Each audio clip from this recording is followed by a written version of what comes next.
Are we worshiping God or just experiencing church? You've probably felt this. Even if you never said it out loud, the music is solid, the room feels alive, people have their eyes closed, hands lifted, voices strong. Something is happening, but then a few hours later, or a few days later, you realize nothing in you actually shifted. You were stirred, yes. You were moved, yes. But you weren't reordered. It felt powerful in the moment, but it didn't carry any weight once the moment passed. And that experience is far more common than people admit. Not because people are fake, not because they don't love God, not because emotion is wrong. It's because something subtle has changed in how we understand worship. Not overnight, not through rebellion, quietly, slowly. Worship used to be something you entered. Now it's something people attend. And those two things form two very different kinds of disciples. Worship was never meant to impress us. It was meant to orient us. It wasn't designed to entertain the senses. It was designed to put the human soul back in its right place before God.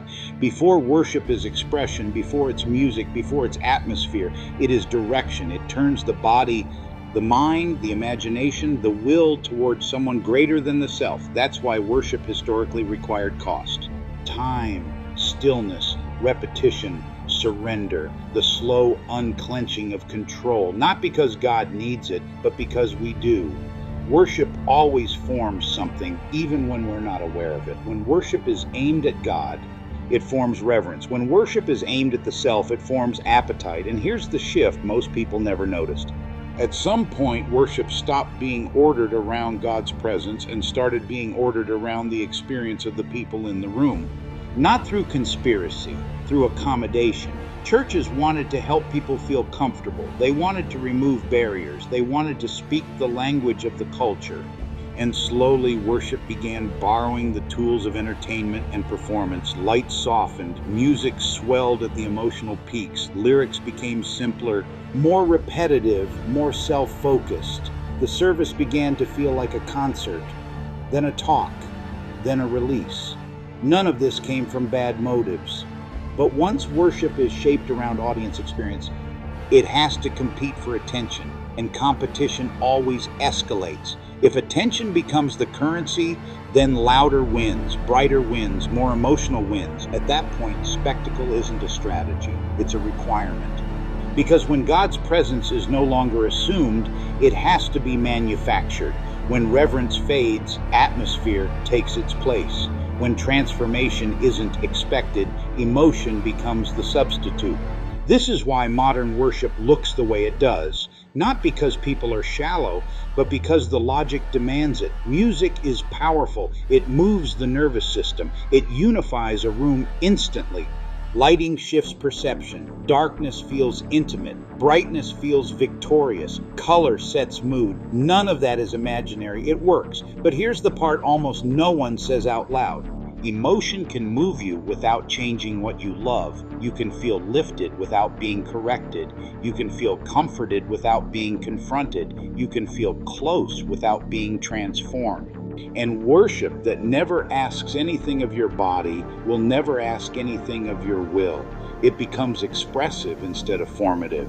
This is why people say, I felt God so strongly in that service, and yet nothing in their life, their habits, their desires, or their obedience changes. The moment was real, but it was temporary because the structure didn't require transformation. Historically, worship didn't rely on stimulation. It relied on presence, not presence created by volume or mood, presence assumed. Entered, guarded. God wasn't summoned. God was already there. So worship didn't need to impress. It needed to align. The body learned when to stand, when to kneel, when to be silent. Repetition trained attention. Stillness exposed restlessness. The absence of spectacle revealed distraction. Worship wasn't designed to keep you entertained. It was designed to make you honest. Modern worship often flips that. If people get bored, something must be added. If attention drifts, something must be intensified. If silence feels uncomfortable, it must be filled. But silence was never the enemy. Silence is where you discover what you've been avoiding. This is why so much modern worship feels alive but thin. It excites the surface but never reaches the depths. And slowly the weight shifts from God's presence to human effort. Worship stops revealing God and starts revealing technique. You can feel when this happens, you start needing the right song, the right leader, the right environment.